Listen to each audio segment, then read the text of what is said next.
வணக்கம். காடேஸ்வரா கிச்சன்லேருந்து கலா பன்னீர்செல்வம்.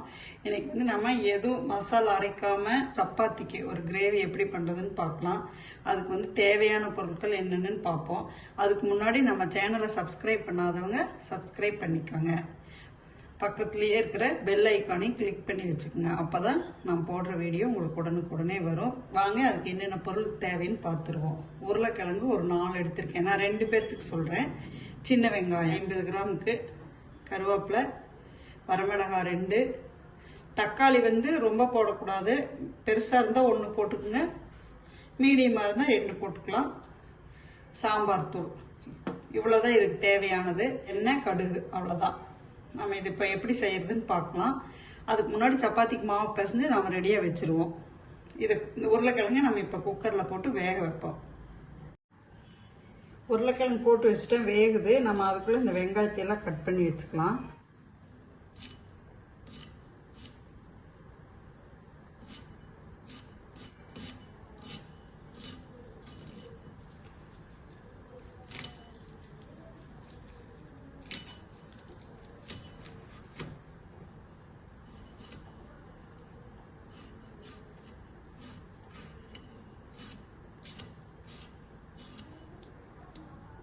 எல்லாம் கட் பண்ணி வச்சிட்டேன். இப்போ சட்டி காஞ்சிருச்சு. நம்ம எண்ணெய் ஊற்றி குழம்பு எப்படி தாளிக்கிறதுன்னு பார்த்துடலாம்.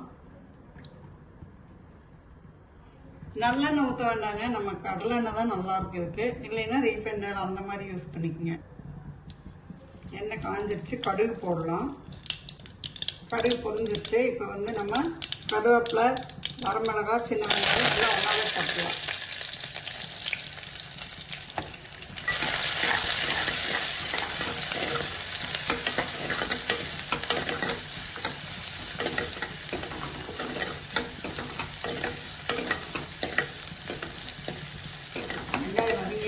நம்ம தக்காளி போட்டுக்கலாம்.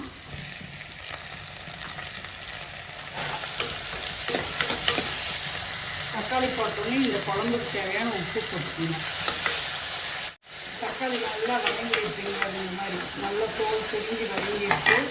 இப்போ நம்ம சாம்பார் தூள், நீங்கள் எந்த சாம்பார் தூள் வேணாலும் போட்டுக்கலாம். அவங்க காரத்துக்கு தகுந்த மாதிரி சாம்பார் தூள் போட்டுக்குவோம். இப்போ நம்ம இந்த மஸ்ட் வச்சுருக்கோம் இல்லையா உருளைக்கிழங்கு, இதை போட்டு சேர்த்திடுவோம்.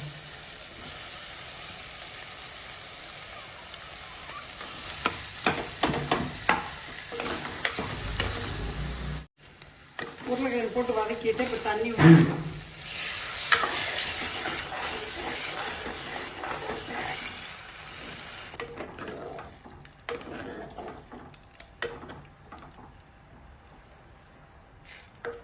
இது கொஞ்சம் கெட்டியாக இருந்தால் தான் நல்லா இருக்கும் இந்த குழம்பு உங்களுக்கு. அதனால் கொஞ்சமாக தண்ணி பார்த்து சேர்த்துக்குங்க. கொதிக்கிட்டும் பார்க்கலாம். இந்த ஸ்டேஜில் நம்ம உப்பு பார்த்துட்டு குழம்பை இறக்கிடலாம். இது டக்குன்னு பேச்சுலர்ஸும் செஞ்சுக்கலாம். புதுசாக கற்றுக்கிறவங்களுக்கு ரொம்ப ஈஸியாக இருக்கும். எதுவும் அரைக்க வேண்டாம், பூண்டு இஞ்சி எதுவும் தேவையில்லை உங்களுக்கு. அவ்வளோதான், அடுப்பு ஆஃப் பண்ணிடலாம். சப்பாத்தி போட்டுலாம். நம்ம தோசைக்கல் காஞ்சிருச்சு.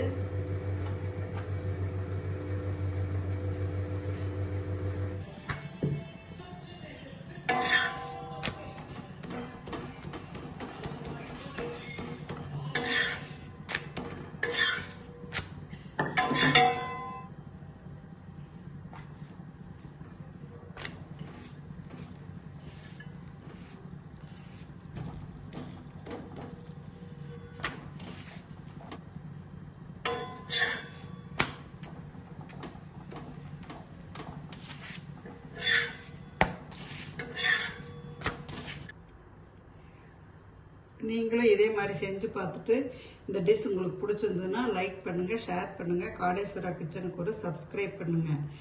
நன்றி. பார்த்தீங்களா, இந்த அளவுக்கு கெட்டியாக இருந்தால் தான் சூப்பராக இருக்கும்.